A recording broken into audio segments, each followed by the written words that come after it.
France Maghreb 2. Parlez Islam.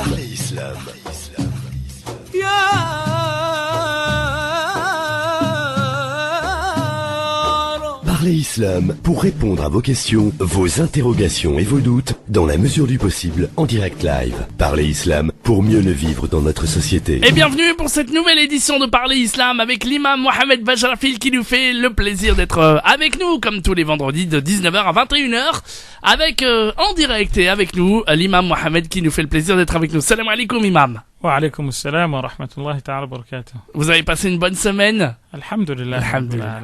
Et vous, cher Mouchel? Ça va très bien, d'autant plus qu'on on est content de vous avoir en live et en direct devant nous. Ça, c'est génial. Allah yusallimak, la joie est partagée. Ah, ça fait plaisir. Bien. On va donc continuer à parler des thèmes qui sont très intéressants comme chaque vendredi. Et quel est le thème que l'on va évoquer aujourd'hui? Et donc, c'est parti pour l'émission Parler Islam avec vous, cher imam Mohamed. Ce sera en continuation de ce qu'on a commencé. Tout à fait. Les ablutions, Inch'Allah. Quels sont les piliers et qu'est-ce qu'ils les rend? Très bien. Alors, on est parti pour cette émission avec vous. Bismillah. Bismillahir Rahmanir Rahim. Alhamdulillah. Wa salatu wa salam ala sayyidina Rasulillah wa ala alihi wa sahbihi wa man walah wa taba'a hudah. Assalamu alaikum wa rahmatullahi ta'ala wa barakatuh. Comme je le disais à l'instant, cher Moujahid, le sujet d'aujourd'hui sera de parler des obligations des ablutions en général, les petites ablutions j'entends, ainsi que si le temps nous le permet, la zakat, parce que c'est la période où beaucoup de gens se posent des questions et Inch'Allah on essaiera d'y répondre si le temps nous le permet, sinon ce sera le sujet de la semaine prochaine je pense, prendre une demi-heure, une heure pour expliquer les différentes questions que les gens se posent, notamment en cette période où habituellement les gens se posent la question de savoir comment sortir la zakat, c'est-à-dire cet impôt légal que l'on donne et faisant partie des piliers de l'islam pour quiconque dispose de ce qu'on appelle le nisab, c'est-à-dire la somme à partir de laquelle la zakat est obligatoire. On verra également qu'il y a à ce sujet beaucoup de choses assez intéressantes qui couvrent cette pratique, ce pilier qui est la forme de redistribution des richesses que l'islam a instituée en la rendant obligatoire parce qu'il en existe d'autres qui ne sont pas obligatoires pour certains, du moins pour la majorité des savants musulmans ou pour la totalité des savants musulmans, même si certains disent que dans tout ce que Dieu nous a donné, nous avons l'obligation de donner quelque chose, et c'est au fond le sens du verset wa anfiqu mimma razaqnakum, donner un peu de ce que nous vous avons donné. Donc il y a là une injonction, mais on y reviendra Inch'Allah. Donc on parle de wudu. Wudu, cher Moujahid, ce sont ce qu'on appelle les ablutions. Un verset du Coran nous en a parlé qui a fait l'objet de beaucoup de divergences. Dieu dit dans le Coran, Ya ayyuhalladhina amanu, ô vous qui avez cru, idha qumtum ila as-salati, si vous allez en direction des ablutions, farsilu wujuhakum wa aydiyakum ila al-marafiqi. وامسحوا برؤوسكم وأرجلكم أو أرجلكم إلى الكعبين. On va s'arrêter là sur ce verset parce qu'il y a l'autre partie qui nous parle justement de nawaqid al-wudu, ce qui rend les ablutions. On va y venir dans quelques instants et on en avait déjà parlé un tout petit peu. Alors, ce verset, cher Moujahid, a fait l'objet, vous disais-je, des divergences les plus diverses, et on va voir la beauté, justement, de notre religion quant à la manière d'appréhender et d'accéder au texte. A priori, vous avez tout compris de ce que je vous ai dit, cher Moujahid, vous qui avez cru, quand vous allez quand vous destinez à la prière, idha qumtum ila salati, quand vous vous levez pour la prière, farsilu wujuhakum, lavez vos figures, wa arjulakum ila al-marafiqi, et vos mains jusqu'au coude, wamsahu bi ru'usikum, mouillez vos têtes, wa arjulakum ou arjulikum, ou ainsi que vos pieds, ila al-ka'bayni, jusqu'aux chevilles comprises ou jusqu'aux chevilles.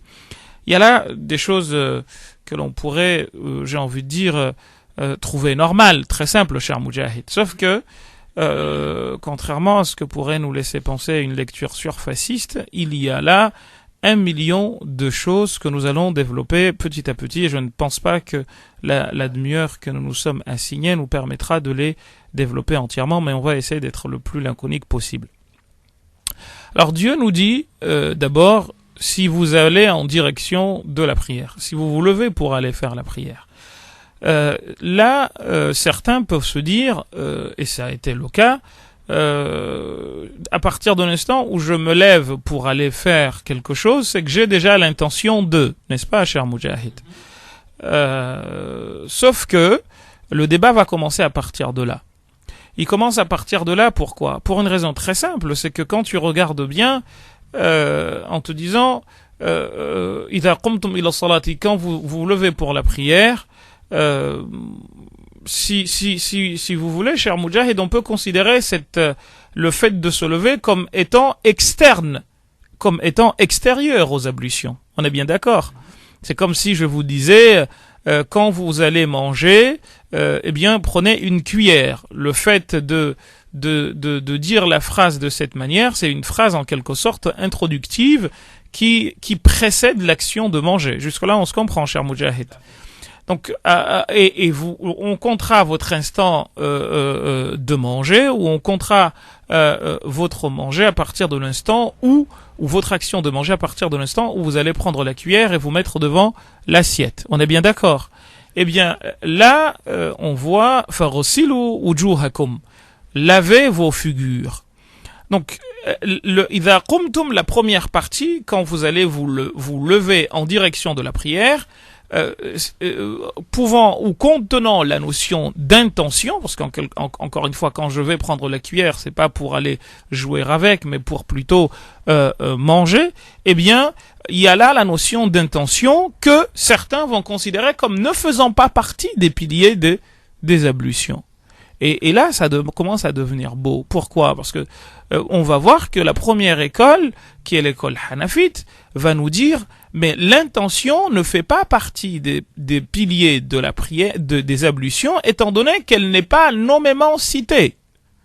Dieu n'a pas dit, mettez l'intention de. Quand vous allez faire les ablutions, il n'a pas dit, mettez l'intention de faire les ablutions. Mais il a tout simplement dit, il a dit, pas tout simplement, parce que la parole de Dieu n'est jamais simple, elle est toujours complexe et demande à ce que nous nous investissions entièrement pour essayer ou pour espérer en comprendre une partie.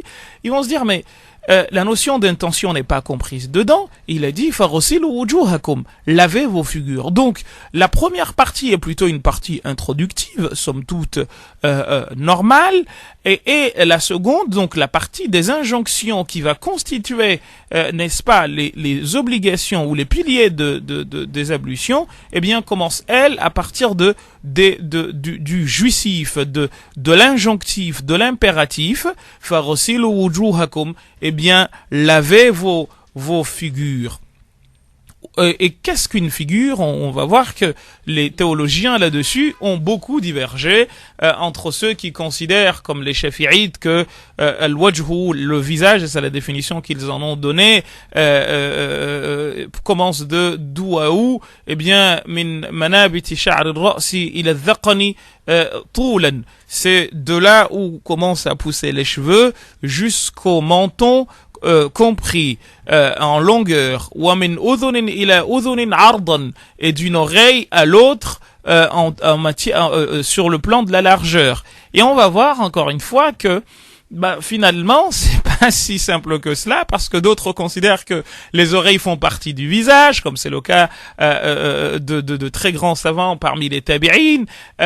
D'autres encore vont considérer que même là où on parle là où poussent les cheveux, ça fait pas partie du visage. Bref, il y a tout un ensemble, tout un essaim d'avis, n'est-ce pas, qui tendent à définir la notion de visage, finalement, sur le plan de la jurisprudence. Mais on va avancer. Donc, ils nous ont dit, donc le verset dit, pour les Hanafites, on doit laver le visage, et ainsi de suite, et citer les autres versets, les autres parties du verset. Donc laver le visage, les mains, jusqu'au coude, et on verra est-ce que c'est jusqu'au coude compris ou pas, parce que au fond on peut comprendre les choses d'une autre manière. Bref, je vais y arriver, mais je vais m'arrêter 2 secondes là-dessus, cher Moudjahid, pour vous montrer la complexité de la chose. Donc les Hanafites sur ce point nous disent qu'il n'y a pas d'intention, et que si tu mets l'intention, c'est ce qu'on appelle ziyadatun ala an-nass, c'est quelque chose qui est là, mais bon, c'est pas obligatoire que tu mettes l'intention d'aller faire les ablutions. Et après tout, quand tu te dis que tu vas à la mosquée, c'est pour faire la prière, donc tu sais très bien qu'on peut pas faire de prière sans ablution, etc., etc. Bref, eux ils disent ce n'est pas une obligation, ça ne fait pas partie des piliers des ablutions que de mettre l'intention de. Ça, c'est un premier avis sur cette histoire d'intention. Vous avez deuxième avis, celui des 3 autres écoles, qui sont l'école malikite par ordre d'apparition, l'école shafi'ite et l'école hanbalite. Qui vous disent quoi? Qui vous disent en un mot que l'intention fait partie des piliers des ablutions, étant donné que, comme c'est connu dans le hadith de Omar ibn al-Khattab, innama al-a'malu bin-niyyati, les actes ne valent que par les intentions, wa innama likulli imri'in ma nawa, comme c'est dans le hadith de al-Hijra. Donc on comprend à partir de là que pour eux, l'intention fait partie, n'est-ce pas, de quoi? Fait partie des piliers des ablutions, puisque les ablutions, c'est une pratique, n'est-ce pas, que l'on fait, cher Moudjahid. Et à partir de là, il faut que nous ayons l'intention de faire les ablutions. Alors, vous imaginez bien que ceux qui ont opté pour la première, pour le premier avis, ne vont pas rester sans réponse. Ils vous disent, mais attendez, est-ce que Dieu ne pouvait pas nous éclaircir, ne pouvait pas nous parler clairement des piliers des ablutions pour que nous ayons besoin d'en rajouter d'autres? Le verset, pour eux, dit,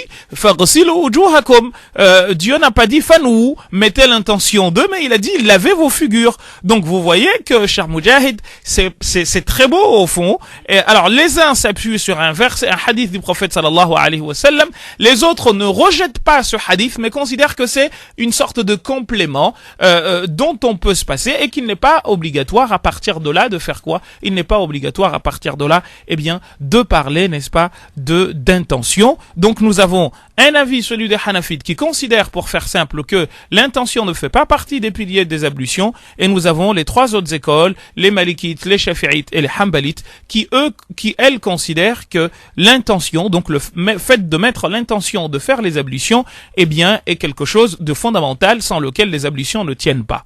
Donc ça, c'est le premier point. Deuxième point, toujours pour expliciter ce premier point, c'est que les Shafi'ites, eux, sont partis tellement loin sur la question qu'ils te disent que pour aider ton esprit à être présent au moment où tu fais l'action, parce que pour eux, l'intention doit accompagner l'ensemble de l'action, donc l'ensemble de la pratique, du début jusqu'à la fin, eh bien, eux, ils te disent que si on parle, si je dis les choses à haute voix, cher Moudjahid, je m'aide, n'est-ce pas, à rester concentré sur ce que je fais. Raison pour laquelle, eux, ils disent quoi? Je le dis en arabe et je le traduis instantanément. Quand ils vont aux ablutions, ils disent « Nawaitu raf'al hadathi » j'ai mis l'intention de lever cette souillure qui est une souillure métaphysique, on en a déjà parlé il y a de cela maintenant un petit mois. Allahu Akbar, nawaitu raf'a al-hadathi, pardon, pas Allahu Akbar, nawaitu raf'a al-hadathi, j'ai mis l'intention de, me débarrasser de cette petite souillure qui est nawaitu raf'a al-hadathi al-asghari s'il s'agit des petites ablutions, ou raf'a al-hadathi al-akbar s'il s'agit des grandes ablutions. Donc eux, ils te disent que c'est tellement important que, et c'est dans un petit livre qui s'appelle Safinatun Najah ou Safinatun Salah, 2 livres qui se suivent comme ça dans les petits manuels de l'école shafi'ite dans lesquels autrefois à l'âge de 7-8 ans on était formé. Eh bien, il te disait, je cite, eh bien,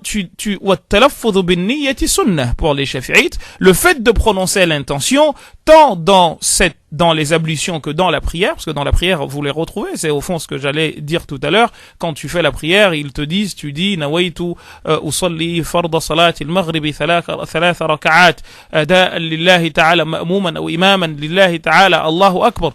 Tu donnes le nombre d'unités que tu vas faire, etc. Mais on y viendra, bien entendu, quand on sera à la prière. Donc, pour insister sur cette notion d'intention, la nécessité de l'avoir du début à la fin en tête, accompagnant l'ensemble des actes que nous faisons constituant les ablutions, est telle que les chafi'ites préconisent que nous la prononcions cette intention pour justement nous aider à rester concentrés sur ce que nous faisons. Sachez que pour les autres écoles, cher Moujahid, cela est bien entendu déconseillé, notamment pour les malikites. Ça, c'est le premier point. Deuxième point, le verset nous dit فَغْسِلُوا وُجُوهَكُمْ وَأَيْدِيَكُمْ, lavez vos figures, wa aydiyakum, ainsi que vos mains ou vos avant-bras, ila al-marafiqi, jusqu'au coude. Et là, cher Moujahid, la question se pose. Est-ce que je me lave jusqu'au coude, je m'arrête au coude, ou les coudes sont compris? Parce que quand je vous dis, cher Moujahid, je vais jusqu'à Paris, est-ce que c'est pour m'arrêter à Paris, à l'entrée de Paris, ou parce que je vais dans Paris et que je vais dépasser Paris? C'est une question aussi qui va faire l'objet sur le plan linguistique et juridique des divergences les plus intéressantes, parce qu'encore une fois, vous voyez que l'on part d'une compréhension littéraire qui débouche par la suite sur quoi? Eh bien, sur des interprétations différentes. Certains qui vont vous considérer qui considéreront que c'est jusqu'au coude, les coudes ne sont pas forcément compris, même si c'est un avis c'est un avis qui existe, qui n'est pas très fort, mais il existe. Pourquoi? Eh bien, parce que il est pas fort, parce qu'il y a un hadith du prophète sallallahu alayhi wa sallam qui nous parle de gens qu'on appelle ghurrun muhajjalun. Ces gens-là, ce sont des gens dont le prophète sallallahu alayhi wa sallam nous dit que le jour du jugement, ils viendront et les coudes, c'est-à-dire les avant-bras et ce qu'il y a au-dessus des chevilles, donc les tibias, c'est bien cela, vont briller. Et les gens se poseront des questions sur ces gens-là, qui sont-ils? Et le prophète dit, et il sera dit, ce sont les gens qui avaient les ablutions longues. C'est-à-dire quoi? C'est-à-dire que ils s'arrêtaient pas aux endroits dits obligatoires, mais ils les dépassaient tout le temps pour justement, les monter au-delà des parties dites obligatoires, et ce qui fait que justement les coudes sont compris et on les dépasse un tout petit peu, ou au moins on arrive jusqu'au coude compris. Ça c'est le deuxième pilier, ou le troisième si on se situe chez ceux qui disent que l'intention fait partie des piliers des ablutions. Ensuite, nous arrivons au troisième pilier pour les Hanafites et au quatrième pour les trois autres écoles, qui est celui de wamsahu bi ru'usikum, et mouiller une partie de votre tête. Là, une question se pose, cher Moujahid, qui est de savoir à quoi sert, comment faire justement pour laver la tête. Il y a eu plusieurs avis, certains sont arrivés jusqu'à une vingtaine, juste pour comprendre cela. Pour vous dire encore une fois que c'est pas roux, c'est pas du noir et du blanc. Le fiqh, c'est beaucoup plus complexe, mais malheureusement, on a tendance à réduire la jurisprudence musulmane en une vision monocolore, ce qui est tout sauf vrai. Quand la question se pose ainsi, c'est parce qu'il y a des raisons littéraires ou linguistiques, qui sont les suivantes. C'est que on a les malikites qui nous disent, mais en fait, Dieu dit wamsahu bi ru'usikum, mouillez vos têtes. Eh bien, ce bas-là, le bi ru'usikum, c'est le pluriel de ras, qui veut dire tête, donc les cheveux, dit-on ici, eh bien, on appelle ça ba'un za'idah. C'est un B qui est, on appelle ça en français explétif. C'est-à-dire quoi? C'est-à-dire qu'il n'est pas utile, il n'a pas d'apport sémantique, il ne change rien au sens, cher Moujahid. Et pour cette raison, le verset est à comprendre comme quoi? Est à comprendre comme étant, mouillez votre tête, ce qui veut dire que l'on mouille l'ensemble de la tête. Vous avez compris, cher Moujahid? l'ensemble. Donc je prends l'eau et je la mets sur ma tête et je couvre l'ensemble de la tête, je la mouille quoi. Pas avec un seau bien entendu, mais avec de l'eau, avec les mains bien entendu, et on passe sur l'ensemble des cheveux. Ça, c'est la vie de Sad al-Malkiyya, des Malikites. Mais les Shafi'ites par exemple vous disent mais non, ce bas là, lit-tab'idri, c'est un bas qui nous parle de la moitié, une sorte de division, comme pour nous dire mouillez une partie de votre tête. Et cela, alors je vous donne ici les positions les plus antagonistes, parce que là je vous ai dit qu'il y a à peu près une vingtaine d'avis sur la question. Mais les Shafi'ites vous disent la chose qui suit, al-ba'u lit-tab'idri, ce bas-là, il est là pour faire un partage. C'est quoi faire un partage? Je veux dire, en gros, c'est une partie d'eux. C'est comme mouiller une partie de vos cheveux, de votre tête. Donc pour eux, il suffit de toucher avec une goutte d'eau que l'on a prise, une partie des cheveux, même un cheveu qui se décale, par exemple, chez Moujahid, tes cheveux, il y en a un qui se décale à partir de l'instant où il est thabit, il est fixé sur le cuir chevelu, il n'y a pas de problème, tu peux, tu peux toucher avec, si une goutte d'eau touche, tes cheveux, un cheveu, il n'y a pas de problème, les ablutions sont acceptées, ce qui n'est pas le cas chez les Malikites. Alors, vous voyez comment c'est beau. Et les deux ont des explications linguistiques dans la langue arabe, notamment dans la poésie, mais bon, on n'aura pas le temps de le développer. Cher Moujahid, je vois que vous commencez à me faire des signes, je vous vois tourner la montre, mais j'ai peut-être 5 minutes encore devant moi pour on a 10-15 minutes, voire 20 minutes. Alhamdulillah, Allah yabarak fik. C'est vrai que vous êtes quelqu'un de généreux et je ne vais pas m'en plaindre. Il n'y a pas de souci. Alors, la question se continue et à partir de là on voit que il y a deux lectures de ce bout de verset, comment justement laver les cheveux ou la tête. Ensuite cinquième pilier pour ceux qui considèrent qu'il y en a, que l'intention fait partie des piliers des ablutions, c'est de wa arjulakum wa arjulikum. J'insiste beaucoup là-dessus parce que vous allez voir que selon la lecture que nous allons faire, nous allons avoir un sens. Je m'explique. Soyez attentifs, cher Moujahid, dans ma lecture. Ok? Alors, le verset dit فَغْسِلُوا وُجُوهَكُمْ وَأَيْدِيَكُمْ إِلَى الْمَرَافِقِ. Lavez vos figures ainsi que vos mains jusqu'au coude, avec les explications qu'on a données. وَامْسَحُوا بِرُؤُوسِكُمْ. Et ensuite mouillez vos têtes, avec les explications que nous venons de donner, cher Moujahid, soit la totalité, soit une partie. Et ensuite le verset continue et dit وَأَرْجُلَكُمْ وَأَرْجُلَكُمْ. Donc là, comment ça s'est terminé? Le arjul, il y a quoi à la fin de arju? Là, il y a a à la fin. On est bien d'accord? Vous me suivez bien? Retenez cela, parce que tout se joue là-dessus. Et une deuxième lecture, c'est de dire wa arju li. C'est deux choses différentes. C'est deux choses différentes. Là ou li. Pour une langue casuelle comme la langue arabe. Une langue casuelle, c'est une langue dont les noms changent de fin selon la fonction grammaticale qu'ils jouent dans une phrase. En arabe, pour faire simple, il y a principalement 3 fonctions. Il y a ce qu'on appelle la fonction nominative, donc la fonction sujet, celle de celui qui fait l'action, même si c'est pas tout le temps vrai. Nous avons une deuxième fonction qui s'appelle la fonction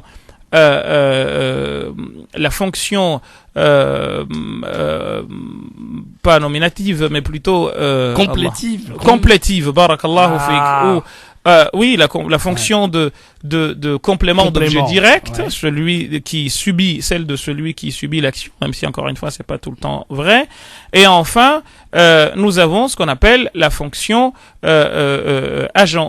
génitive, la fonction de celui qui détermine d'un nom qui en détermine un autre. J'étais vraiment, je suis passé grosso modo sur la chose, hein, mais c'est beaucoup plus complexe que cela. À partir de là, qu'est-ce qui se passe, cher Moujahid? Il se passe la chose qui suit, c'est que nous sommes emmenés à revenir à la fonction, à la fonction que vous avez appelée complétive. C'est pas le nom exact. Le nom exact ne me vient pas en tête, cher Moujahid. Je le donnerai le moment venu. Cette fonction-là, qui est la fonction de complément d'objet direct, en arabe, elle se termine par a. La fonction génitive, elle se termine en arabe par i. Et la fonction nominative, donc celle de sujet, se termine par ou. On appelle ça raf, nasb et jar. Mais bon, retenez pas ces noms barbares. Ce qui m'intéresse, c'est que vous sachiez que à partir de là, quand Dieu dit wa arjulakum, c'est qu'il fait référence. Si on lit wa arjulakum, c'est qu'on fait référence à quoi? Farsilu wujuhakum. Aujourd'hui, vous allez devenir grammairien, cher Moujahid. Farsilu wujuhakum. Lavez vos figures avec A à la fin. Donc maintenant, vous avez compris, Moujahid, qu'il s'agit là de quoi? Qu'il s'agit là d'un complément d'objet direct. On est bien d'accord. Wa aidiya. Donc, complément d'objet direct. On est bien d'accord. Wa aidiyakum ila al-marafiqi. Ensuite, on a wamsahu bi ru'usi. Donc là, on a la fonction plutôt génitive. On est bien d'accord. Parce qu'il y a une préposition qui précède. Et on a également wa arjula. Donc arjula. Donc est-ce que wa arjula ça veut dire laver ou ça veut dire mouiller? Puisque plutôt laver, hein. Plutôt laver, pourquoi? C'est très bien. Parce que c'est là on parle de arjou, c'est le au nom du c'est le complément. Le complément. Donc le complément va faire référence à quoi? Très bien, va faire référence à wujuha, donc ce qu'on a lavé, farsilu wujuhakum, vos visages, wa aidiyakum et vos mains. Donc voilà. Vous voyez qu'on est ici dans le lavage. J'essaye vraiment d'être le plus simple. Dites-moi si c'est compliqué, cher Moujahid. C'est compliqué pour les auditeurs, mais j'arrive à suivre quand même. Alors c'est pas très compliqué. J'essaye vraiment de le banaliser de la manière la plus simple qui soit. Ensuite, donc ça c'est la première partie. Deuxième partie, on a dit wamsahu bi ru'usi. Donc là, on est plutôt dans msahu, c'est mouiller, biru aussi. Donc ici, c'est un génitif. Donc ça veut dire que c'est en lien avec le fait de mouiller. On est bien d'accord, parce que c'est le verbe qui nous parle de mouiller, qui précède le ru'usi. On est bien d'accord. Tout à fait. Sauf que dans la première façon de lire wa arjula, on ne va pas coordonner, relier le arjula à ru'usi, auquel cas on parlerait de mouiller, mais on va le lier à ce qui précède, wujuhakum wa aydiyakum. Résultat des courses, on va laver les pieds jusqu'aux chevilles. On a bien compris. J'ai compris. Ça, c'est la première lecture. Mais si on dit wa arjulikum, ça change tout avec le li. Exactement. Ouais. Eh bien, qu'est-ce qui se passe? Il se passe, cher Moujahid, que là, on a plutôt mouillé. Ouais, c'est ça.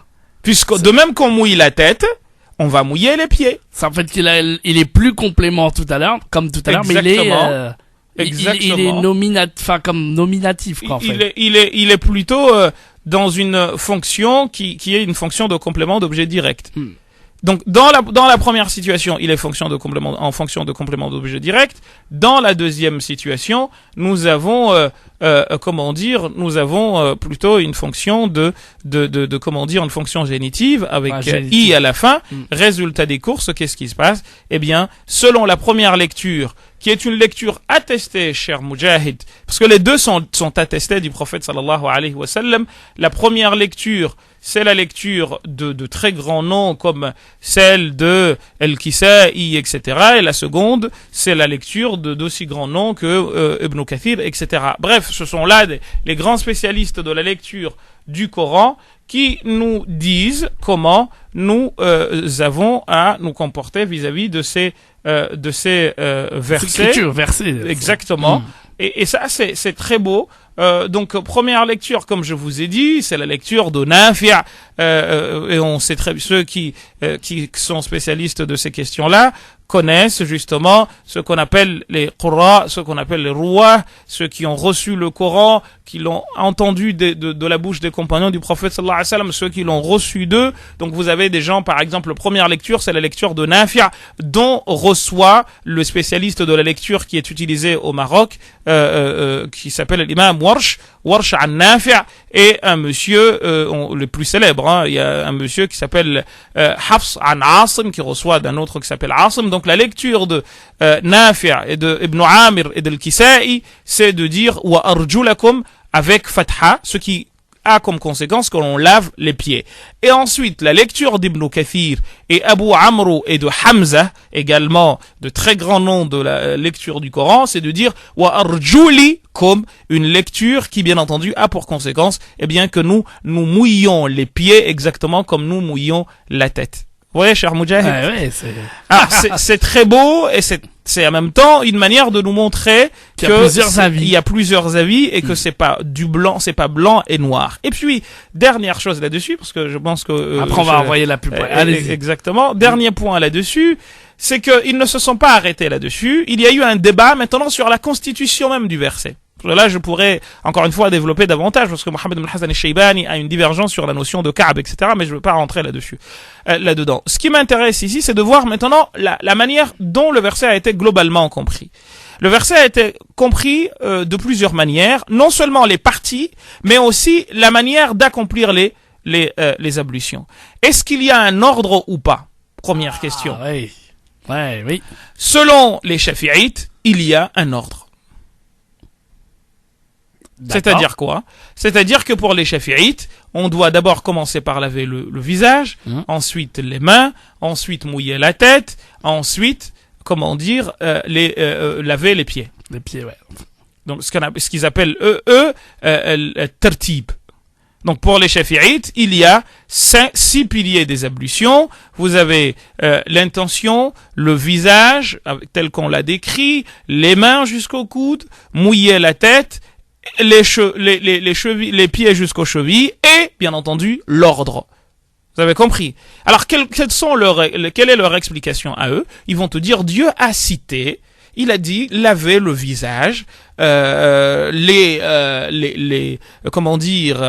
visage, les mains, la tête, mouillez-la, et les pieds. Donc, c'est pas par hasard que Dieu ait cité les choses de cette manière. C'est comme qu'il dirait un ordre qui est établi. Vous comprenez, cher Moujahid? Il est le créateur de tout. Il aurait pu nous dire les choses en nous disant, il n'y a pas d'ordre, mais pourtant, il a nommé les choses ainsi. Vous avez compris, cher Moujahid? Ça, il n'y a pas de problème. Ça, c'est l'avis des Shafi'ites.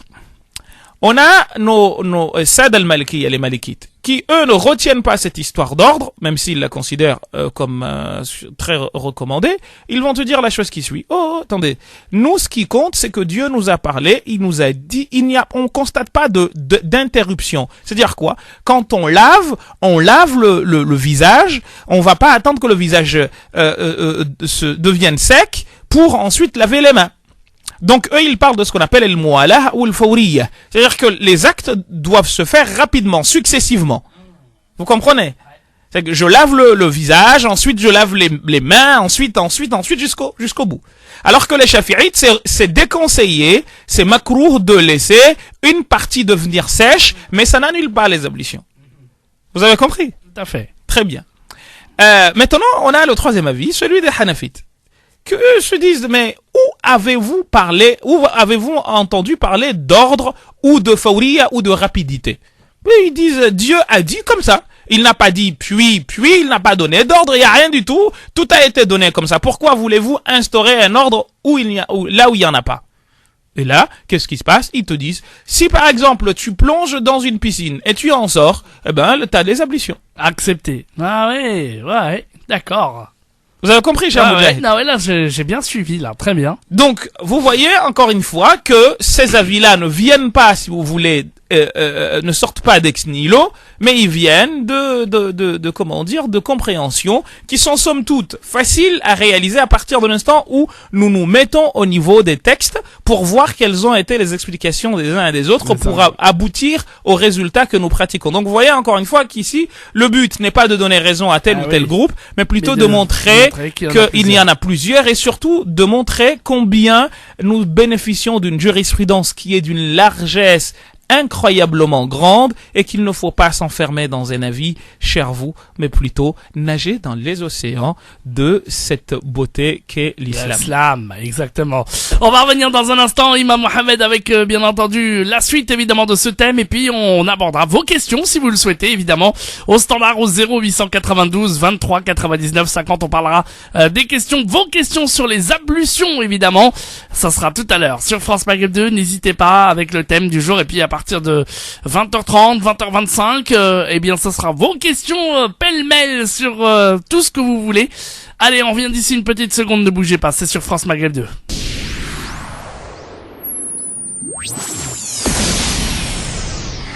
Parlez Islam.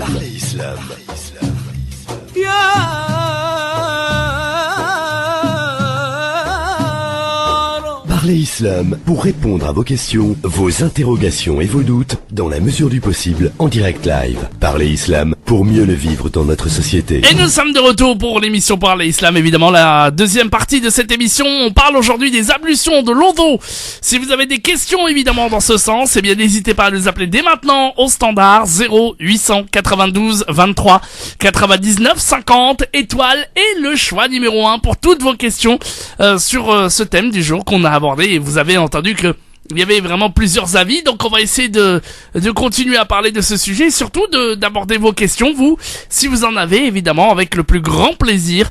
N'hésitez pas, vous êtes prioritaires, chers auditeurs, 0892 23 99 50 sur la manière de pratiquer l'odo, évidemment. Des questions en tout genre, hein, vous avez entendu les différents avis et bien entendu ça c'est vraiment pour vous montrer que vraiment la religion musulmane et l'islam est un des religions est bien entendu très très très beau et que justement il n'y a pas d'avis arrêté. Ça c'est génial en tout cas, donc allez-y si vous avez d'autres questions, 0892 23 99 50 sur l'odo et ce jusqu'à une petite demi-heure pour vos questions sur ce thème. Bon bah là on va pouvoir en attendant les auditeurs, cher Imam Mohamed, bien pouvoir continuer un petit peu à parler du thème et donc de lancer donc les questions par rapport à ce thème évidemment quand vous voulez, auditeurs et auditrices. 0892 23 99 50. Bien. Alors, on en était resté donc tout à l'heure à donc cet avis dont vous nous parliez, Imam Mohamed, par rapport à tous ces avis que vous nous avez évoqués. Est-ce qu'on peut résumer tout ça ou rappeler un petit peu deux, trois choses qui sont importantes et continuer sur ce thème? Alors oui, comme je vous ai dit, cher Moujahid, l'émission, on l'a fait sur la base d'une vingtaine, une trentaine de livres dont on essaye de faire un condensé. Voilà. Et vous livrer quelque chose de fini.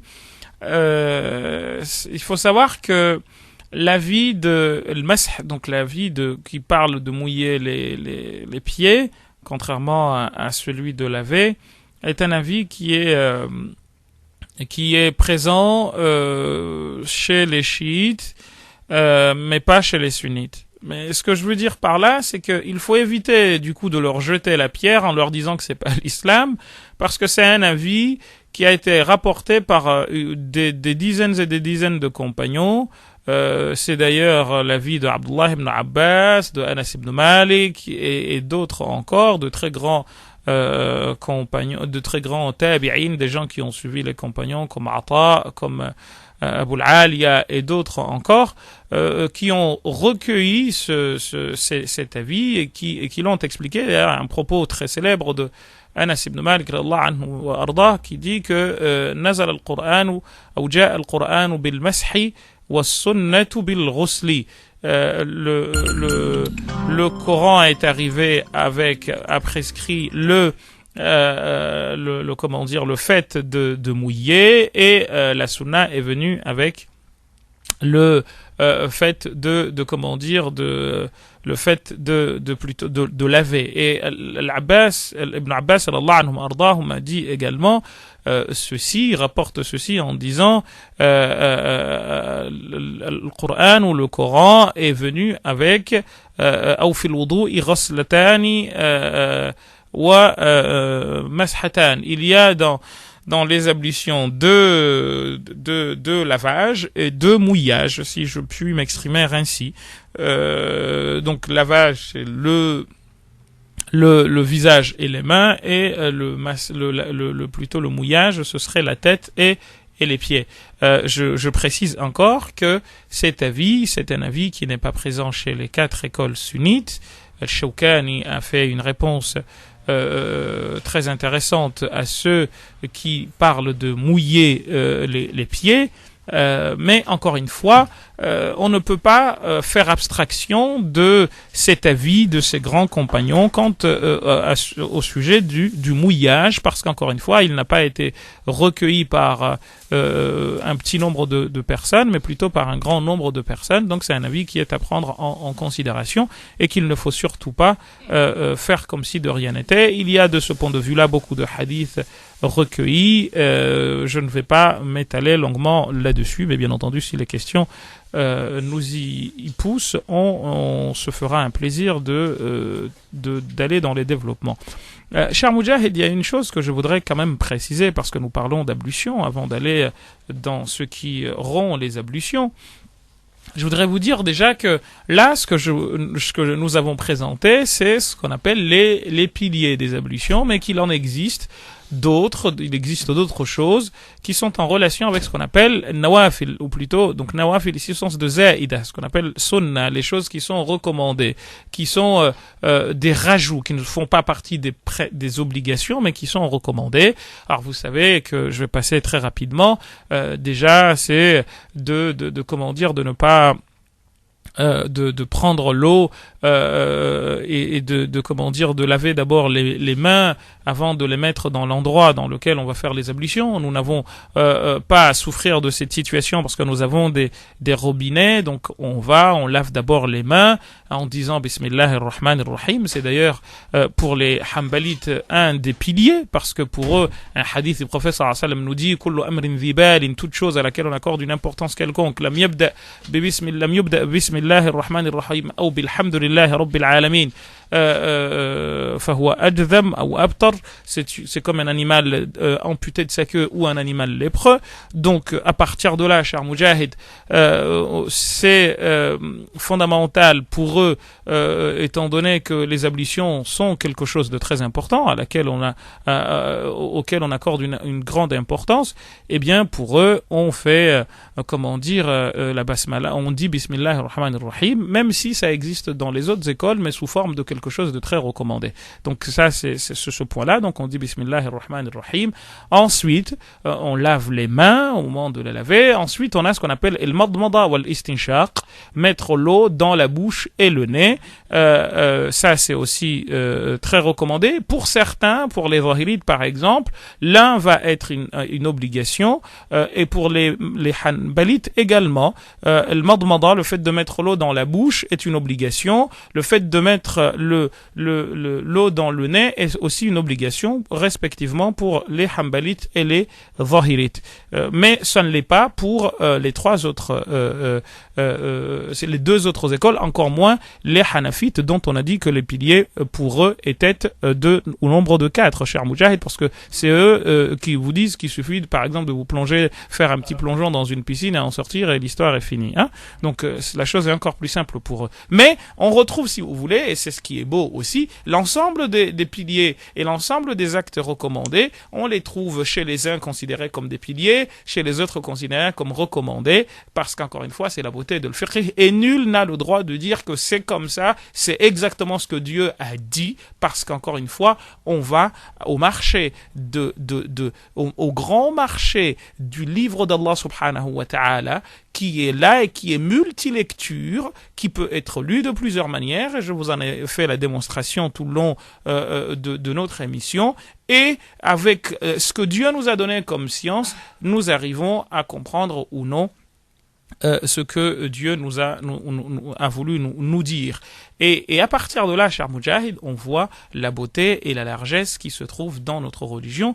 Et je vous ai dit, il y a de cela 1 an ou 2, que quelqu'un a écrit un livre, un des disciples de l'imam Ahmed a écrit un livre, est parti le voir et lui a dit « Ya imam, sammaytuhu kitab al-ikhtilaf » j'ai appelé mon livre le livre de la divergence. Il lui a dit « La tusammihi hakada » ne l'appelle pas ainsi, « Wa sammihi kitab as-sa'a » appelle-le le livre des largesses.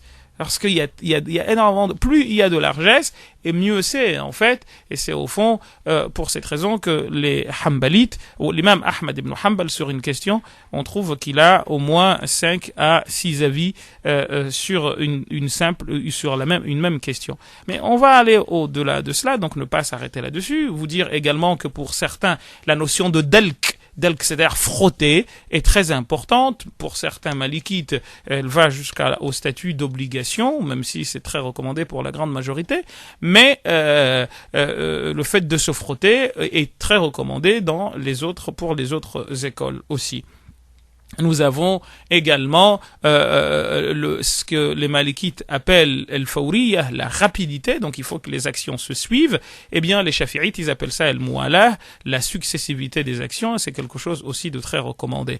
On va trouver aussi qu'il y a la notion de tathlith, faire trois fois les endroits, sauf la tête, pour certains, même si d'autres disent qu'on fait 3 fois la tête également. Mais on lave les mains, la main droite, le visage 3 fois, la main droite 3 fois, la main gauche 3 fois, etc., etc. Comment dire, il faut également citer le fait de mettre l'eau dans les oreilles, à l'extérieur comme à l'intérieur, notamment pour les Hanbalites. Celui qui a le temps de regarder un petit livre comme Ad-Durar al-Bahiyya, il trouvera bien entendu ses avis développés là-dessus. Allons au-delà de cela pour parler aussi de la notion du doua que l'on lit à la fin des ablutions, qui est de dire, il y a plusieurs formes, mais une d'elles, c'est de dire Allahumma ja'alni min at-tawwabin wa ja'alni min al-mutatahhirin wa ja'alni min ibadika as-salihin. Et c'est là-dessus que j'aimerais m'arrêter 2 secondes avec vous, cher Moudjahid, pour quitter la sphère, j'ai envie de dire, des gestes, pour aller dans celle de la spiritualité, ce que symbolisent les ablutions. Si vous me le permettez, cher Moudjahid, s'il n'y a pas de pause, je continue, ou s'il y a une pause, on prend la pause. Allez, une petite pause, et puis s'il y a aussi des auditeurs, vous êtes les bienvenus. 0892 23 99 50, le temps de marquer le coup avec une petite musique rapide, et on revient très vite. Et puis vous aussi, de l'autre côté de la radio, évidemment, si vous avez des questions, 0892 23 99 50, étoile est le choix numéro 1. On parle des ablutions. Si vous avez des questions de l'odo, sur toutes vos questions que vous avez entendues sur ce thème, 0892 23 99 50. France Maghreb 2. France Maghreb 2. France Maghreb 2. Ensemble. Toute génération. France Maghreb 2. France Maghreb 2. Sur 94 FM. À Clermont-Ferrand et toute sa région. Allez, encore quelques minutes évidemment pour parler du thème du jour, évidemment sur le thème de l'odo, évidemment. Et si vous avez des questions, vous êtes les bienvenus. 0892 23 99 50. En attendant de vous retrouver tout à l'heure pour d'autres questions, mais là pour l'instant vraiment on aimerait, si vous le souhaitez en tout cas, que vous nous posiez un maximum de questions sur ce thème du jour, les ablutions. Et puis alors on va aussi parler de ce qui annule les ablutions, voilà, dans quelques secondes. Allez, vos questions, en tout cas, vous êtes les bienvenus, vous êtes prioritaires. 0892 23 99 50. De retour avec vous, cher Imam Mohamed. Donc je vous disais qu'avant d'attaquer le côté de ce qui annule, des actes annulatifs, Ouais. je voulais m'arrêter 2 secondes sur ce que représentent de fait les ablutions. Les ablutions sont une condition donc ce qu'on appelle shartun min shurut as-salah, une des conditions de la prière, en définissant la notion de shart comme toute chose dont la présence, comme l'a dit Ramli et d'autres, dont la présence ne veut pas forcément dire l'accomplissement de la chose qui lui est qui en est dépendante, mais celle-ci ne peut pas se faire sans la condition. D'autres termes, en étant en situation d'ablution, je ne fais pas les ablutions forcément pour faire la prière, mais je peux faire les ablutions juste pour faire les ablutions, mais je ne peux pas faire la prière sans les ablutions. Ça, c'est la notion de condition, comment elle se définit. Donc, que veut dire wudu? En fait, le mot wudu, il est constitué des mots, de lettres qui sont les mêmes que celles qui constituent le terme lumière en arabe. Daw. Et au fond, on a une idée ici qui est l'idée de lumière dont le prophète sallallahu alayhi wa sallam a parlé quand j'ai dit tout à l'heure ceux qui viendront le jour du jugement avec les avant-bras, ou plutôt les bras en lumière, ainsi que les tibias, parce que, encore une fois, ils allongeaient longuement leurs ablutions. Cette pratique est une pratique qui est présente dans l'ensemble des religions célestes, monothéistes, cher Moujahid.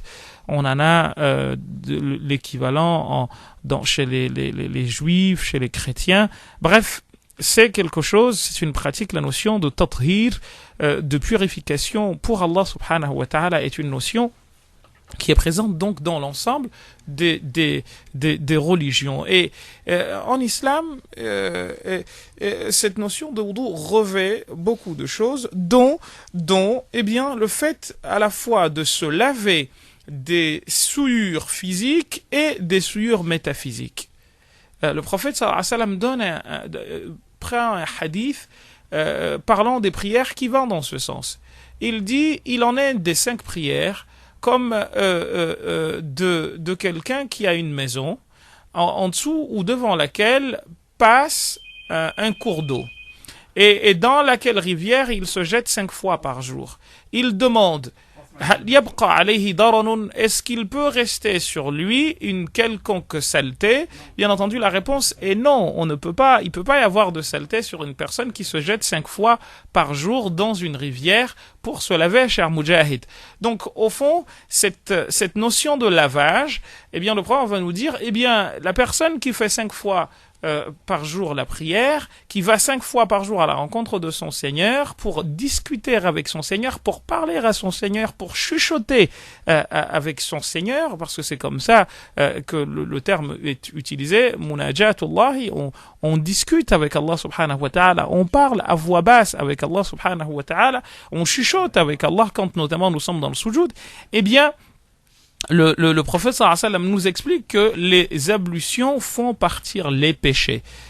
Donc il y a là un lavage à la fois physique et métaphysique. Et puis, cher Moujahid, et je m'arrêterai là-dessus parce que je pense que vous avez d'autres questions, des questions. Oui.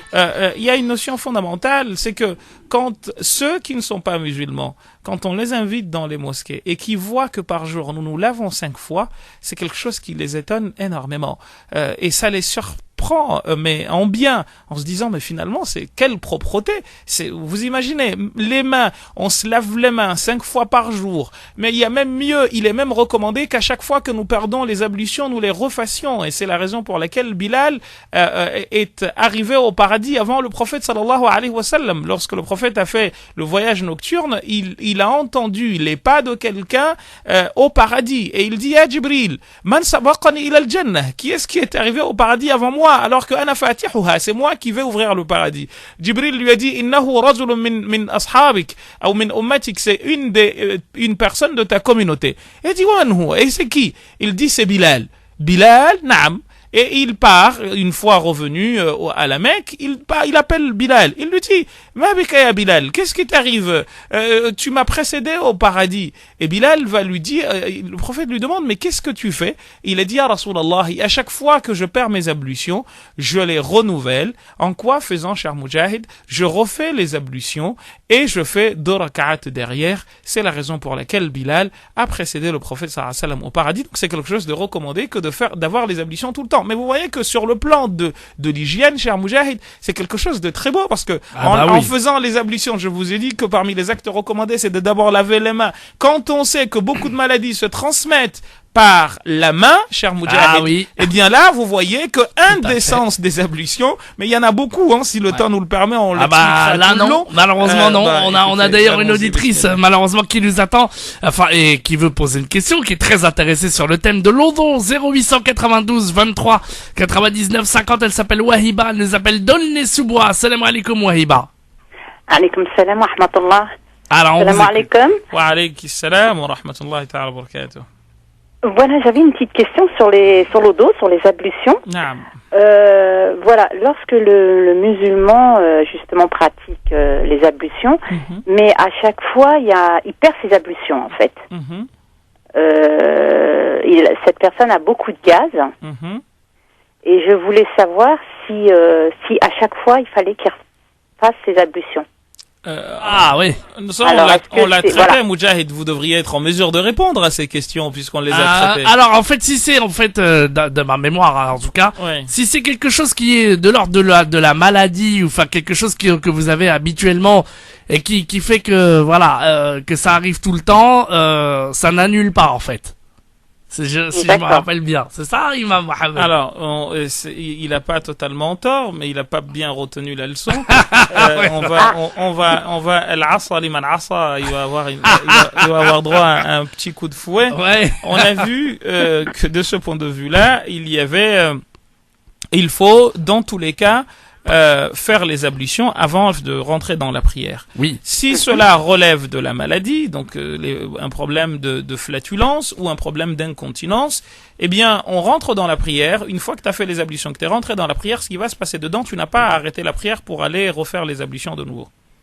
D'accord. Voilà. Et il en va de même pour la femme qui a des métrorragies ou la personne qui souffre de ce qu'on appelle salas el-baoul, c'est-à-dire des problèmes d'incontinence. Tu fais les ablutions, tu rentres dans la prière et ce qui va se passer, tu n'as pas à revenir de nouveau faire les ablutions. Alors, on a vu là-dessus qu'il y avait des avis qui divergeaient quant au nombre de prières que l'on devait faire en étant dans cette situation. Pour 2 ou 3 écoles, il faut nécessairement que vous refassiez pour chaque prière, vous fassiez, vous refassiez les ablutions. Pour 2 ou 3 écoles, hein. Oui, d'accord. Donc pour les Hanafites, pour les Shafi'ites et les Hanbalites aussi. Pour les Malikites, quand même la majorité. Pour les Malikites, non, tu peux faire une fois que tu as fait les ablutions, tu fais d'un coup. C'est quand tu fais, par exemple, tu rattrapes les prières. Pour les Hanafites et les Shafi'ites surtout, les Hanbalites divergent un peu là-dessus. Si tu dois rattraper des prières, eh bien pour eux, à chaque fois, tu dois refaire les ablutions. C'est-à-dire que tu as fait la prière de Zuhur, par exemple, il t'est arrivé quelque chose pendant que tu faisais la prière, tu continues étant donné que tu es malade. Mais une fois fini, tu dois refaire les ablutions pour faire la prière de Asr que tu es en train de rattraper et ainsi de suite. Pour les Malikites, non. Tu peux, c'est d'une prière à l'autre, en quelque sorte. C'est d'un espace-temps à un autre espace-temps. Alors, donc, ce qui veut dire que si tu rattrapes les prières, pour eux, tu n'as pas à refaire les ablutions ad vitam aeternam. Tu as fait les ablutions une fois, étant donné que tu es en situation de rattrapage, eh bien, j'en perds mon latin. Tu rattrapes les prières, à la queue leu sans que tu refasses les ablutions. Et ben voilà en tout cas pour votre réponse. D'accord, barakallahu fikum pour ces explications. Merci à vous et à très bientôt. Bonne soirée. Bonne soirée à vous.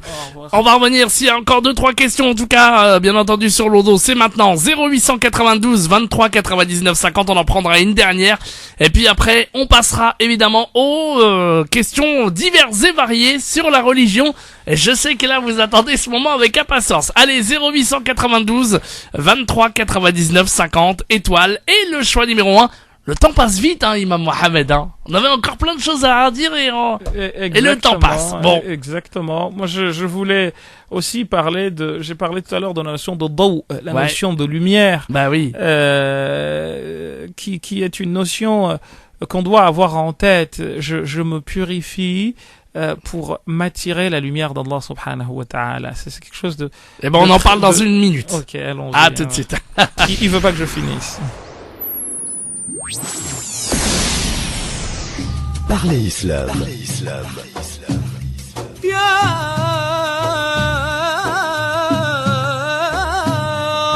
Parlez Islam pour répondre à vos questions, vos interrogations et vos doutes dans la mesure du possible en direct live. Parlez Islam pour mieux le vivre dans notre société. Et on poursuit évidemment avec l'imam Mohamed Bajrafil évidemment sur le thème de l'Odo aujourd'hui. Si vous avez encore une ou deux questions, c'est rapide. 0892 23 99 50 étoiles et le choix numéro 1. Et alors on va décortiquer comme on l'avait prévu. On va prendre quelques minutes sur l'Odo, sur justement comment déchiffrer. On en était là depuis tout à l'heure. Et alors j'avais une question d'une auditrice, Imam Mohamed, justement, je la prends. Voilà, qu'est-ce que je la retrouve, voilà. Elle me dit donc qu'elle s'appelle Khadija, on la salue. Elle est partie au pèlerinage, que son pèlerinage lui soit agréé, Inch'Allah. Elle me dit salam alaikum. Elle a été très surprise durant le pèlerinage, que ce soit à Médine ou Mecca, de voir des femmes qui dormaient dans la mosquée sans faire d'ablution. Et que ça l'a choquée. Qu'en est-il de cela?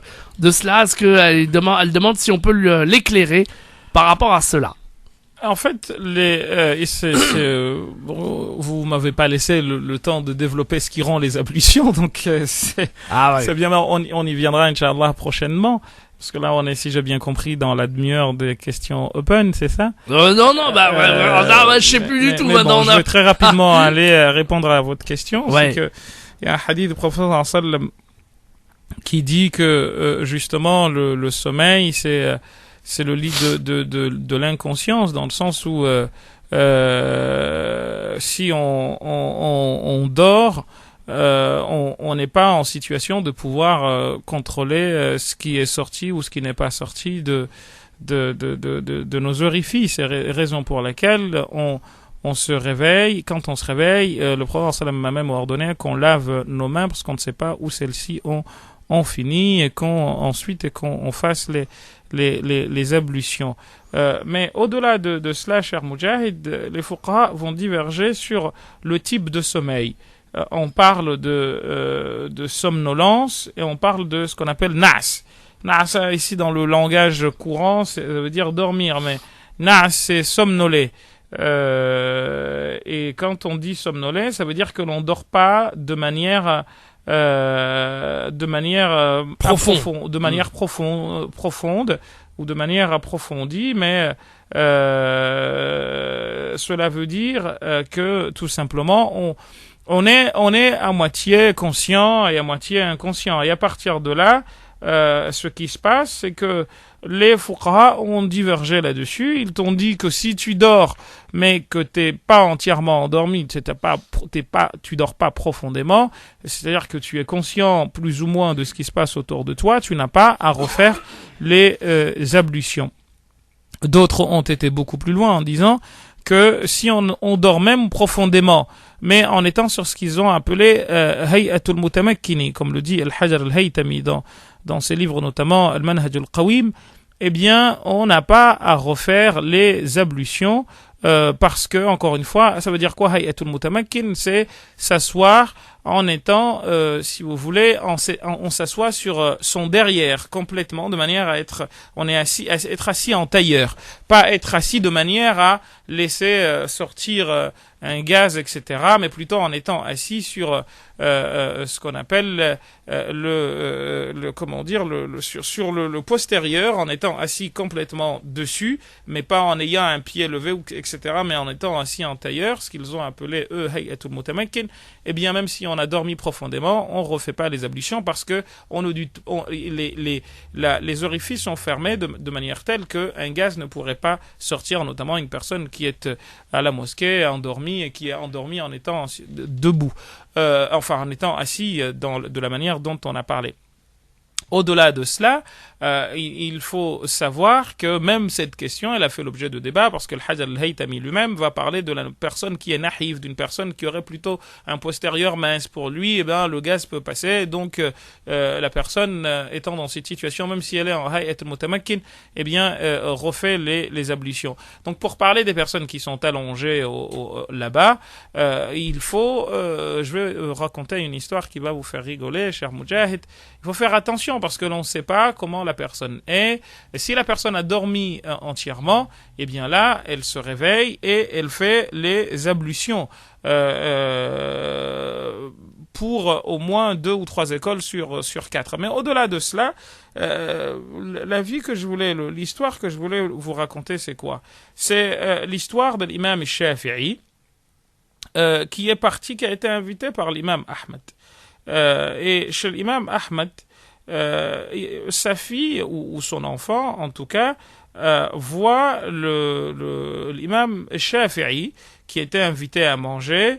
Il le voit dormir mais il le voit avant de dormir, il le voit manger comme pas deux, enfin comme deux plutôt, et il se dit qu'est-ce que ça veut dire en fait dormir, enfin il mange alors que le prophète sallam nous a dit que c'était pas bien de beaucoup manger, et ensuite une fois qu'il a mangé, il s'est levé directement, il s'est allongé, il n'a pas fait de shaf' al-watr, il n'a pas fait de prière, et ensuite il est parti, il s'est allongé, il n'a pas fait d'ablution, enfin il a dormi tout d'un coup, et il s'est réveillé, il a dirigé la prière de subh, il n'a pas fait d'ablution. L'enfant de l'imam Ahmed s'étonne parce que son père lui a dit que c'était la meilleure personne sur laquelle le soleil se soit levé. Il est par rapport à la vie ce qu'est le soleil, par rapport à le fiqh ou par rapport aux sciences religieuses ce qu'est le soleil par rapport à la vie.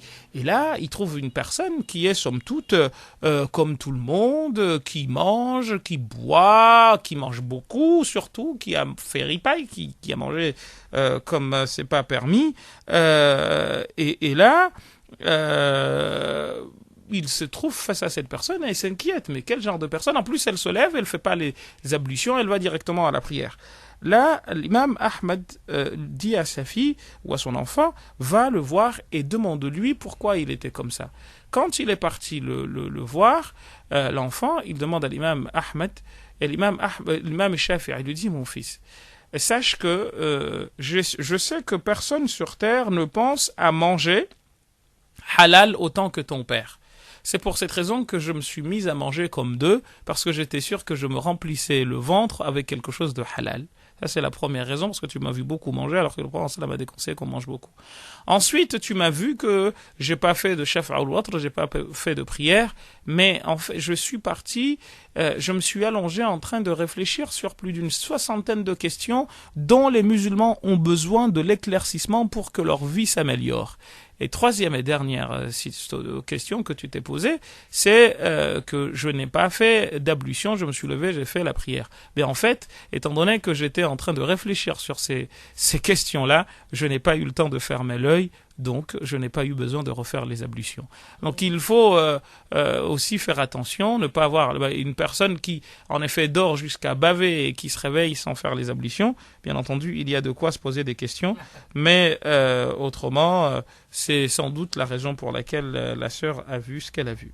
Très bien, et ben voilà pour vous Khadija, et j'espère que vous aurez pu entendre la réponse. Allez, vos réponses, allez maintenant, vos questions en direct, 0892 23 99 50, toutes vos questions sur la religion, toutes vos questions pêle-mêle évidemment sur tous les thèmes de la religion, sur notre belle religion, vous nous appelez maintenant 0892 23 99 50, étoile, et le choix numéro 1, c'est les 25 dernières minutes avec toutes les questions d'ordre religieux avec l'imam Mohamed Bajrafil qui vous répond. N'hésitez pas, 0892 23 99 50, étoile, et le choix numéro 1, vous êtes prioritaire, chers auditeurs. 0892 23 99 50, on attend vos appels sur toutes les questions.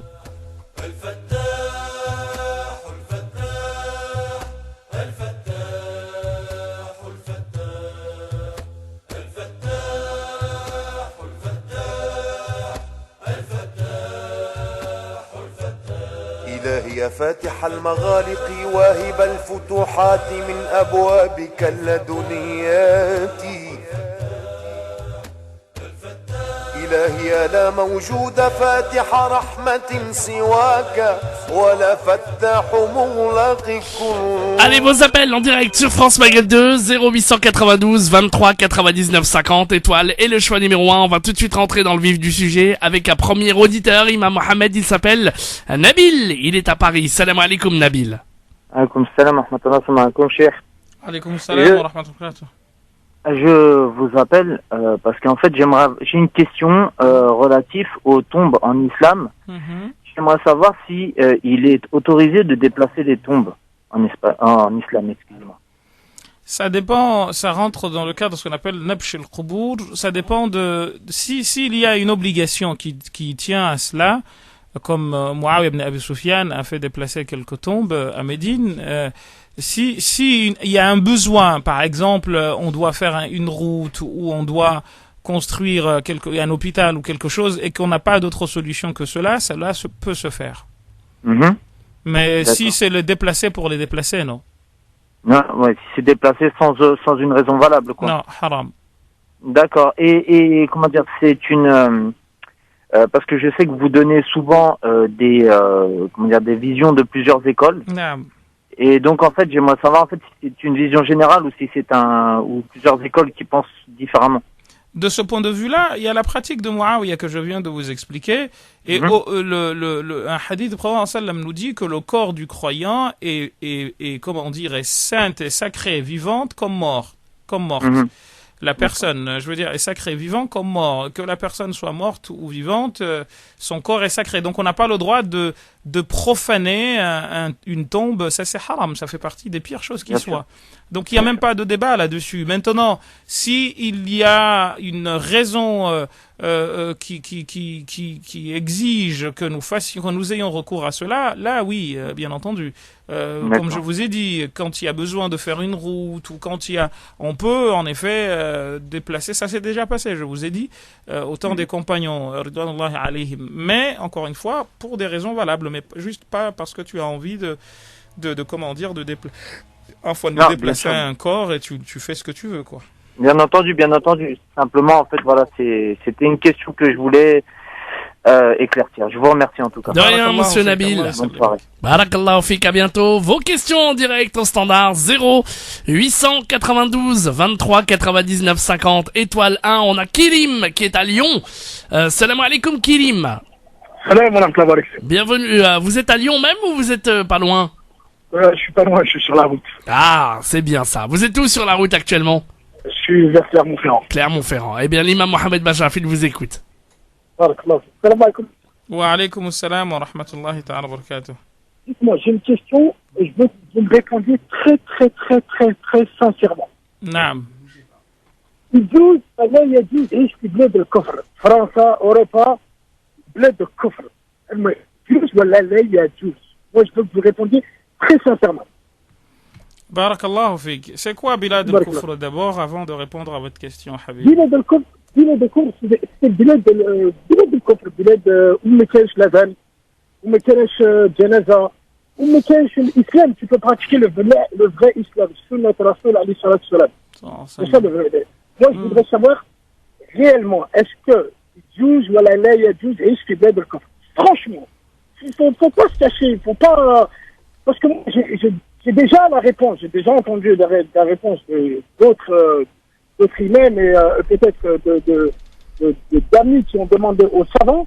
Et je voudrais vraiment vous répondre très sincèrement à moi, aux auditeurs, la vérité. Est-ce qu'on a le droit de vivre ici ou pas et nous expliquer en fait en même temps pourquoi le prophète alayhi salatu wassalam هاجر من مكان المدينة, pourquoi il s'est passé ça? Et maintenant, on se retrouve un peu dans cette situation-là. Alors, on n'aura pas, malheureusement, non, attendez, monsieur, on n'aura pas l'occasion d'avoir le temps de débattre là-dessus. Non, monsieur, non. Allez, rapidement, monsieur, allez-y. Est-ce que vous avez une feuille et un stylo? Non, j'ai pas une feuille et un stylo, j'ai un très bon cerveau.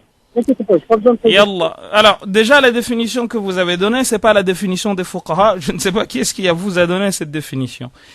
Et c'est pour ça que je suis très content que vous ayez demandé que je vous fasse une explication précise.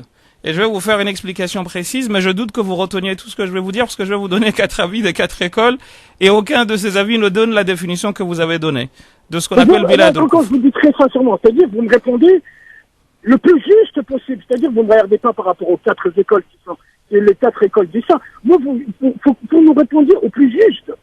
Mais en fait, quand je vous dis, frère, vous me dites réellement ce que nous, musulmans, vivons en France, nés en France ou vivant en France, est-ce qu'on a le droit de vivre ici?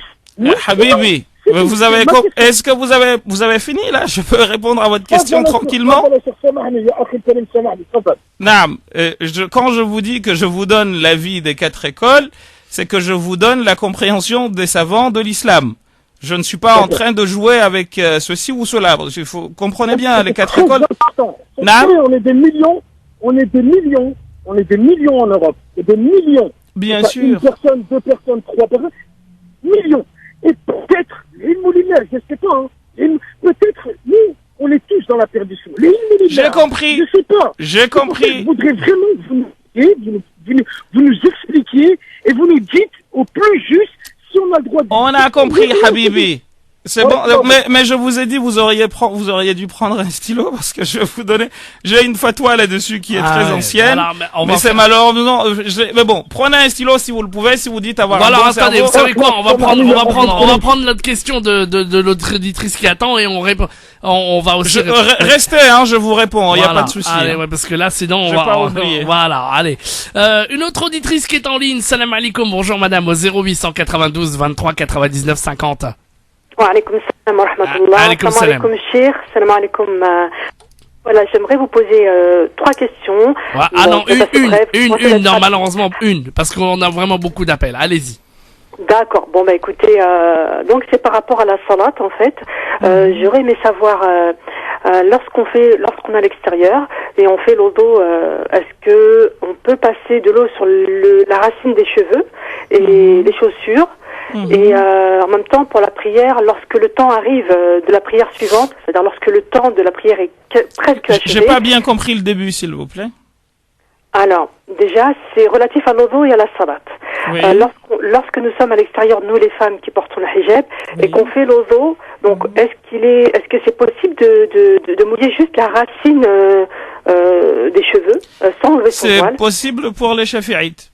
Pour les shafi'ites, d'accord. Alors, et ensuite, c'est par rapport à la salat. Est-ce que c'est possible, lorsque le temps de la prière est presque achevé par rapport à la prière qui viendra après, est-ce que c'est possible de la faire sur une monture, je pense en voiture ou dans un endroit extérieur, dans le calme? Est-ce que c'est possible assis? Quelles sont les conditions? Alors, ça aussi, c'est un sujet de débat. Les shafi'ites vous disent qu'on n'a pas le droit de faire une prière obligatoire sur une monture. Parce qu'il y a un hadith du prophète sallallahu alayhi wa sallam qui dit Kana sallallahu alayhi wa sallam yatanaffalu ala ad-dab, qu'il faisait les prières surérogatoires sur une monture. Mais il ne faisait pas les prières donc eux ils sont partis de là pour dire qu'ils ne faisaient pas les prières obligatoires sur une monture. Donc ça c'est la raison pour laquelle pour les shafi'ites, mais pour les autres c'est possible. Vous pouvez être dans le train ou je ne sais où et faire la prière. Alors maintenant il y a la condition d'être assis. On s'assoit quand on n'est pas en mesure de la faire étant debout. Si on peut la faire étant debout, le qiyam est obligatoire. Le fait de la faire debout est obligatoire. Si on ne peut pas, là on s'assoit parce qu'on y est contraint sans choix. C'est aussi un avis que vous trouvez chez le Cheikh al-Islam al-Bajrouri qui dans son Hashia développe cet avis également. Donc selon ce dont vous êtes capable, selon ce que vous permet la situation. OK? D'accord, très bien. Barakallahu fik. Merci beaucoup. La question du frère. Oui, on va répondre dans un instant, on va marquer la pause et on va répondre aux questions du frère. Merci madame, avec plaisir. Beaucoup. À tout à l'heure. Alaykoum salam. Allez, dans un instant, on va répondre aux questions du frère évidemment et puis vous aussi vous avez une question 0892 23 99 50 étoile et le choix numéro 1 tout de suite.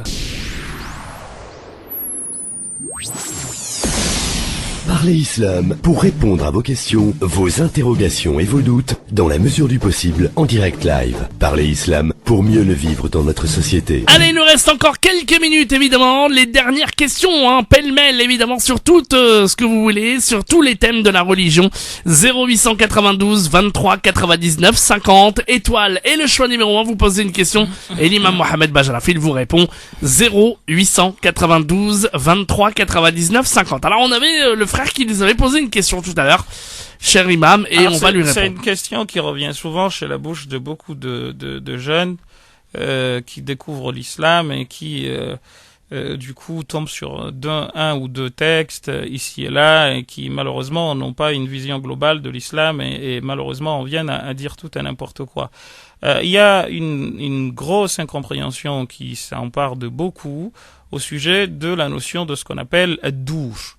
les demeures. C'est une division qui existe chez les fuqaha, une division somme toute naturelle qui peut être comprise à partir de l'instant où il y a un endroit dans lequel on est en paix et un endroit dans lequel on n'est pas en paix. Bien entendu, naturellement, on va dans l'endroit ou vers l'endroit dans lequel on est en paix, et ce, quelle que soit la couleur ou la direction de cet endroit. Seulement, de là, donc les fuqaha ont émis cela, non pas à partir d'un verset du Coran, parce que le Coran n'en parle pas de cette manière-là. Le Coran, par exemple, dit « Inna alladhina tawaffahumul malaika » ceux auxquels les anges prennent la vie au moment de mourir, « zalimi anfusihim » en se faisant du tort eux-mêmes. قالوا, il leur demande فيما كنتم où étiez-vous قالوا كنا مستضعفين في الأرض nous étions faibles, nous ne pouvions pas pratiquer notre religion comme il se devait, etc. Et les anges leur diront قالوا, ils ont dit ألم تكن أرض الله واسعة فتهاجروا فيها est-ce que la terre de Dieu n'était pas suffisamment vaste pour que vous y émigriez et que vous alliez bien entendu dans ces endroits-là, vous alliez dans des endroits où la pratique de votre religion, où votre vie allait bien entendu être facile à vivre. Et à partir de là, je me rappelle même qu'il y a une exégèse une des toutes premières exégèses de Riyad al-Salihin de Nawawi, d'un monsieur qui s'appelait Salah ad-Din Kishrid, si ma mémoire est bonne, qui justement en parlant d'un hadith la hijrata ba'da al-fathi, il n'y a pas de hijra d'Égypte après l'ouverture de la Mecque, walakin jihadun wa niyyah fa idha istanfirtum fanfiru, il disait mais ce hadith là disant qu'il n'y a pas de hijra après cet endroit, après l'Égypte vers la Médine, eh bien après l'ouverture de la Mecque, pardon, eh bien ce hadith là n'est pas à comprendre de cette manière. Il faut comprendre que ce verset dit qu'il faut partir à partir de l'instant où on ne peut pas pratiquer sa religion, etc., etc. Et à partir de là, qu'est-ce qui se passe? Aujourd'hui, on en est venu, on en a donné une vision qui n'est pas la vision même que les fuqaha anciennes ont eue. Les fuqaha, les jurisconsultes, musulmans d'autrefois, quand ils parlaient de ce qu'on appelle zuhurul ahkam, j'espère que le frère suit la réponse qu'on donne, l'apparition des normes, cela ne concernait pas des normes dites des normes d'application de peine ou de je ne sais quoi, mais cela était en relation avec la possibilité que l'on puisse vivre sa religion, ne serait même si celle-ci est en partie réalisable. Et je donne des exemples. Par exemple, pour les Hanafites, ils vous disent la chose qui suit.